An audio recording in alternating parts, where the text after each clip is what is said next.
ሁላችንም እንደወጣት የወደፊት ህይወታችንን ሊያበላሹ የሚችሉ በጣም ብዙ ችግሮች አሉ። ነገር ግን እነዛ ችግሮች የሆነ በአንድ ቀን ድራማ ወይም ደግሞ በኦቨርናይት ችግር አይደለም የሚከሰቱት።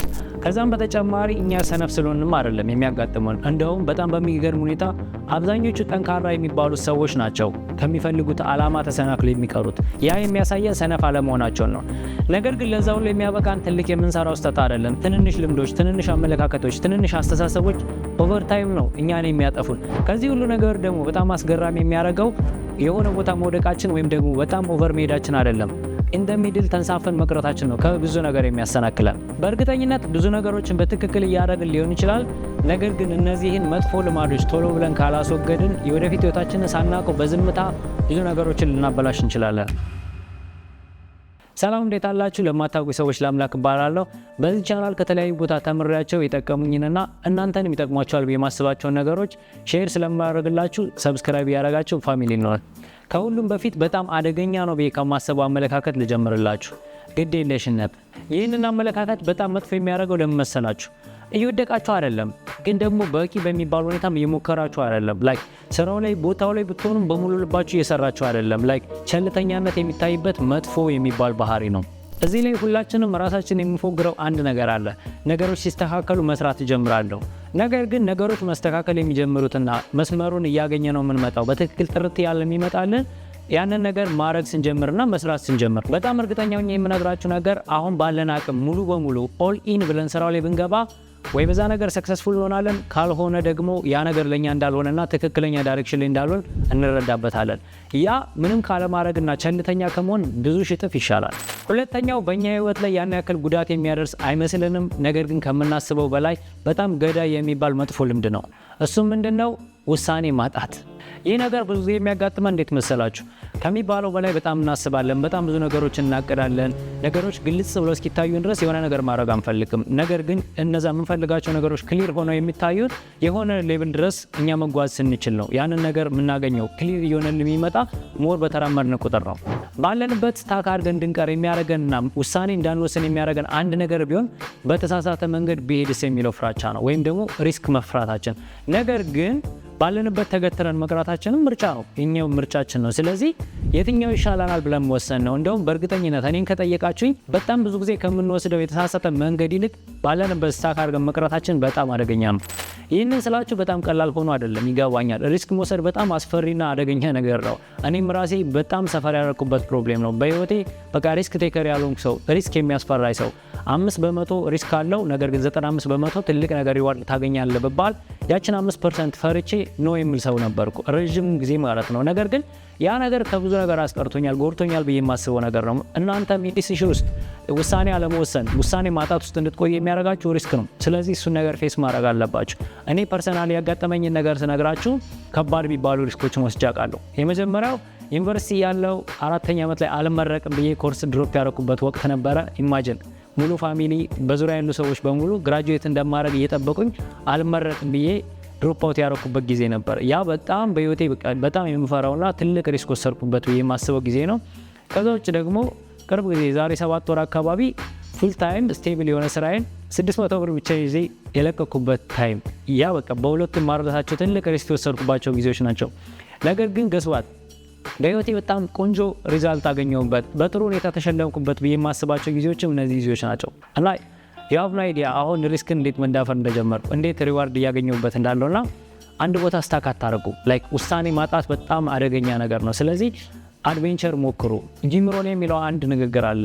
በጣም ስቴብል የሆነና ኮምፎርቴብል የሆነ ሪስክ የሌለው 100 ዓመት ከመኖር አድቬንቸረስ የሆነና ሪስክ ያለው 30 ዓመት መኖር ይሻላል ይላል። አንድ ኮርነር ላይ ሆናችሁ በቃ ስቴብል ነገር ከማድረግ ይልቅ ወጣችሁ አድቬንቸር እያደረጋችሁ 30 ዓመት ብቻ ብንኖር የተሻለ ነው ይላል። እና ኤግዛክትሊ በቃ ያለን አንድ ህይወት ነው። ስለዚህ ሞር አድቬንቸሩን ሪስክ መውሰዱን ፌስ ማድረግ አለብን እንጂ ውሳኔ ማጣት የለብንም። ሶስተኛውን ችግር ደግሞ ብዙዎቻችን በጣም ሪሌት እናደርገዋለን። በቃ ሁላችንም ፌስ የምናደርገው ትልቅ ችግር ነው፣ በተለይ ደግሞ እንደ ወጣት። እሱ ምንድነው? ጥርጣሬ። በተለይ ደግሞ ራሳችን ላይ ያለን ጥርጣሬ። ራሳችን ላይ እንጠራጠራለን፣ የወደፊት ነገሮች ላይ በጣም እንጠራጠራለን። ኢቭን የጀመርነውን ነገር አሳካዋለሁ ወይ፣ ቅዠት ነው ወይ የጀመርኩት ነገር የምር ይሳካል እያል በጣም ነው የምናስበው። ይህ ሁሉ የሆነ እንዳለ ደግሞ ሌሎች ሲያሳኩ በጎን እንመለከታለን። ኢማጂን ማለት ራሳችን ላይ የሚፈጥረው ትልቅ ችግር። ሁላችንም የምንሸሸው አንድ እውነታ ቢኖር ግን ራሳችንን ማመን ያቆምን ጊዜ የወደፊት ህይወታችን ይቀጭጫል። በቃ ዳትስ ዘ ፋክት። ራሳችንን ካላመንንና በራሳችን ተማምነን ካልጀመረን ማን ነው እኛ ላይ የሚያምንበት? ኢማጂን እስቲ እኔ ራሴን ካላመንኩ ማን ነው እኔ ላይ ሊያምንብኝ የሚችለው? ስለዚህ በጣም አደገኛና መጥፎ የሚባል ችግር ነው። የራሳችንን አቅም የራሳችንን ዋጋ መረዳት ለምንወስደው እያንዳንዱ ነገር የመጀመሪያ እርምጃ ነው። ያ ሲባል በሁሉም ነገር በሙሉ ኮንፊደንስ መሆን አለብን ማለት አይደለም። ነገር ግን ቀጣዩን እርምጃ ለመውሰድ ያክል በራሳችን መተማመን ይኖርብናል። አለቀ። በአራተኛነት ደግሞ ስለ ጭንቀት እናወራ። ጭንቀት ቀድመን መዘጋጀት አይደለም ወይ ደግሞ ለዛ ነገር ሪስፖንሲቢሊቲ መውሰድም አይደለም። ጭንቀት ማለት ያልተፈጠሩ ችግሮችን በምናባችን ፈጥረን ገና ይመጣሉ ብለን ያሰብናቸውን ችግሮች ዛሬውን መኖር ስንጀምር ብላችሁ አስቡ። ያንን ማድረጋችን ደግሞ ነገሮችን አያስተካክላቸውም። እንደውም ባለንበት ሺባ ሆነን ባለንበት ስታክ አድርገን ነገሮችንም ቀድመን መፍትሄ አንፈልግላቸውም ወይ አናስተካክላቸውም ወይም ደግሞ ወደፊት መጓዝም አንችልም። በጣም የምንጨነቅ ከሆነ ማለት ነው። ይህን ሁሉ ስላችሁ ግን ማናችንም ብንሆን ከጭንቀት አናመልጥም። መጠኑ ይለያይ እንጂ ሁላችንም እናስባለን፣ እንጨነቃለን። ነገር ግን ማድረግ አለብን ብዬ ማስበው እኔም ፐርሰናል የጠቀመኝ ነገር ስነግራችሁ ያን ያክል ረዥም ጊዜ መጨነቅ አለብን ብዬ አላስብም። ማድረግ ያለብን ነገር ምንድነው? ጭንቀት ያጋጥመናል፣ የሚያሳስቡ ነገሮች በየቀኑ ያጋጥሙናል። ነገር ግን እነዛ ነገሮች ሲያጋጥሙን አትሊስት እዛ ኢነርጂ ላይ ለመቆየት ባንሞክር ጥሩ ነው። በሆነ መንገድ ሽፍት ማድረግ አለብን። እኔ ሊያስቃችሁ ይችላል፣ ነገር ግን በጣም የሚያስጨንቁና ከአቅሜ በላይ የሆኑ ጉዳዮች ሲያጋጥሙኝ ስለዛ ነገር መብሰልሰል ተውና ጀስት ራንደም የድመት ቪዲዮዎችን ሳይል ታገኙ ትችላላችሁ። ፖይንቱ ምንድነው? የድመት ቪዲዮ ለእኔ ያን ያክል ፖይንትለስ ነው፣ ግን ምን ያደርግልኛል? አትሊስት ከጭንቀቱ ያወጣኛል። አርቲፊሻልም ቢሆን ላይክ ሰዎች በአልኮል በሱስ በብዙ ነገሮች ራሳቸውን የሚደብቁት ከዛ ጭንቀት ለማምለጥ ነው አይደል? እኛም ለኛ የሚሰራልንን አርቲፊሻል የሆነ ከጭንቀት የምናመልጥበትን ነገር እንፈልግ። ለጊዜያዊ ያንን ነገር ስናስወግድና ትንሽ ረፍት ስናገኝ ነገሮችን ረጋ ብለን ማሰብና ወደ መፍትሄው መጓዝ እንጀምራለን። አምስተኛው ደግሞ በጣም ብልሃት ወይ ደግሞ ብልጠት ሊመስል ይችላል፣ ነገር ግን እጅግ በጣም አደገኛ ነው። እሱም ምንድነው ካል ከመጠን ያለፈ ጥንቃቄ ወይም ደግሞ ሁሉንም ሪስክ አቮይድ ለማድረግ የምንሞክር ከሆነ ሁሌም እናስባለን የሆነ ነገር ስንጀምር ካልሰራና በከስርስ ስሜ ቢጠፋስ ነገሮች እንዳሰብኳቸው ባይሄዱስ ሁሉም ነገር ይፈጠራል። ነገር ግን የማንክደው እውነታ ቢኖር ሁሉም ነገር ሪስክ አለው። ላይክ መኖር ሪስክ አለው፣ መተንፈስ ሪስክ አለው፣ መንቀሳቀስ ሪስክ አለው። ላይክ ከቤታችን ስንወጣ ኤቭሪዌር ሪስክ አለ። በቃ ላይክ አቮይድ ማናረገው ነገር ነው። ነገር ግን ከሱ ይበልጥ ደግሞ እነሱ ነገሮች አቮይድ ለማድረግ ዝም ብለን ቁጭ ማድረግ ደግሞ ሞር ሪስኪ ነው። መሞከር በጣም ሪስኪ ነው ብለን ካሰብን ላይክ ሁሉንም ነገር ግፍ አድርገን ትተን ቤታችን እንቀመጥና አለመሞከር የሚያመጣብንን ሪስክ ስንመለከት መሞከር የተሻለ እንደሆነ ይገባናል። አንድ መረዳት ያለብን ነገር በተለይ እንደ ወጣት ሴፍቲን መምረጥ እንችላለን፣ በደህንነት መኖር እንችላለን። ሪስክ ወስደን ደግሞ አድቬንቸር ቅድም እንዳልኳችሁ ሁሉንም ነገር ደግሞ ሞክረን ማየት እንችላለን። ነገር ግን ሁለቱንም ማለት አይቻልም። አይዘር ሪስክ እንወስዳለን፣ ካልሆነ ደግሞ ሴፍ የሆነና የተለመደ አይነት ህይወት እንኖራለን። እንደ ወጣት ደግሞ ስፔሻሊ ገና ሀያዎች ውስጥ ከሆን ሴፍ የሆነና የሆነ የተለመደ አይነት ሩቲን ውስጥ መግባት አለብን ብዬ አላስብም። ገና ወጣቶች ነን፣ ምንም አይፈጠርም። ስለዚህ ሪስክ መውሰድ ነው ያለብን። ሴፍቲ ሳይሆን መፈለግ ያለብን አድቬንቸር ነው። ሪስክ መውሰድ አለብን። ስድስተኛው ደግሞ ህይወታችንን በጸጥታ ነው ቀስ እያለ ማንነታችንን የሚቀይረው ህይወታችንን የሚያበላሸው። እሱ ምንድነው? አሉታዊ አስተሳሰብ ወይም ደግሞ ፔሲሚዝም። ለሁሉም ነገር ለምን እንደተበላሸ ምክንያት መፈለግ፣ ለምን እንደማይሳካ፣ ለምን አንድ ነገር ላይ ስታክ እንዳደረግን ለሁሉም ነገር ሰበብ የምንፈልግ ከሆነ ትረስትሚ ያ ፔሲሚዝም ነው ወይም ደግሞ አሉታዊ አስተሳሰብ አለን ማለት ነው። አንድ ቆየት ያለ አባባል አለ፣ ሙሉም በትክክል ላልነግራችሁ እችላለሁ። አንድ የጫማ አምራች ካምፓኒ ወዳልታወቀ ቦታ ሄደው ጥናት እንዲያደርጉ ሁለት ሰዎችን ይልካል። ሁለቱም የተላኩት ሰዎች ሁለት የተለያየ መልስ ይዘው መጡ። የመጀመሪያው ሰው ምንድን ያለው? እዛ ሀገር አንድም ጫማ የሚለብስ ሰው የለም፣ ሁሉም ሰው በባዶ እግራቸው ነው የሚሄዱ፣ ስለዚህ የእኛን ጫማ የሚገዙን አይመስለኝም፣ ይቅርብን ያለው። ሁለተኛው ሰው ደግሞ ሲመጣ ይዞት የመጣው ነገር ምንድነው? እዛ ሀገር ጫማ የሚለብስ አንድም ሰው አልተመለከትኩም፣ ስለዚህ በጣም ብዙ እድል አለን፣ ብዙ ጫማ ማስለበስ የምንችለው፣ ብዙ ጫማ ልንሸጥለት የምንችለው ሰው አለ። ልዩነቱ ምንድነው ስንል ያመለካከት ወይም ደግሞ ያስተሳሰብ ነው። አንደኛው ኦፖርቹኒቲ የታየው፣ ሌላኛው ደግሞ መጥፎ ነገሩ የታየው።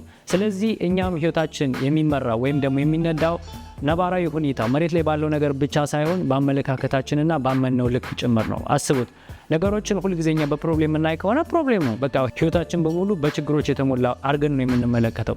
ነገር ግን በተቃራኒው ደግሞ ብዙ መስራት ያለብን፣ ብዙ ማድረግ ያለብን፣ ብዙ መፍታት ያሉብን ችግሮች እንዳሉና ጥሩ እንደሆነ ካሰብንም እንዳሰብነው ይሆንልናል። አንዳንድ እያልን የመጨረሻው ላይ ደርሰናል። የመጨረሻው ደግሞ እኔ ፐርሰናሊ በጣም አደገኛ ነው ብዬ የማስበው ነገር ነው። እሱ ምንድነው? ማማረር። መውቀስ፣ ማለቃቀስ፣ ማጉረምረም ስንመለከተው ላይክ ምንም ችግር የሌለው ይመስላል። ነገር ግን ህይወታችን ውስጥ ቀስ በቀስ ለነገሮች ያለንን ኃላፊነት ወይም ሬስፖንሲቢሊቲ እያሳጣን ነው የምንመጣው። ለሁሉም ነገሮች ሰበብ እንፈልጋለን፣ ለሁሉም ነገሮች እናማራለን። ይሄ እንዲህ ስለሆነ ነው፣ ይሄ እንደዛ ስለሆነ ነው። እንደዛ የምናደርግ ከሆነ በቃ ህይወታችንን እያበላሸ ነው የምንመጣ። ሌላው እንደው ህይወታችንን እንርሰውና ግድ የላችሁ እንደው ሁሉንም ነገር እንተውና ከቀናችን እንጀምር። ጠዋት አማረን የሆነ ነገር አጉረምርመን የሆነ ደስ በማይል ኢነርጂ ስንጀምር ቀናችን ተበላሽቶ እንውላለን።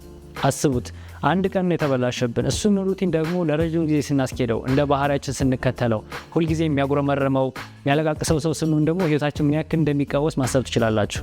በዛሬ ቪዲዮ እኔ ከተለያዩ ቦታዎች ከመጽሐፎች፣ ከቪዲዮዎች፣ ከብዙ ቦታዎች ያገኘኋቸውና እኔ ፐርሰናሊ የተረዳኋቸውን እንዲሁም የጠቀሙኝን ነገሮች ነግራችኋለሁ። ይህ የነገረኝና የተረዳሁት አንድ ነገር ቢኖር ከህይወት ሰክሰስፉል ከመሆን ከብዙ ነገሮች የምንስተጓጉለው በመውደቃችን የሆነ ነገር በማጋጠም በፌሌሪቲ ሳይሆን ቀስ በቀስ በማናስወግዳቸው መጥፎ አመለካከቶች ነው።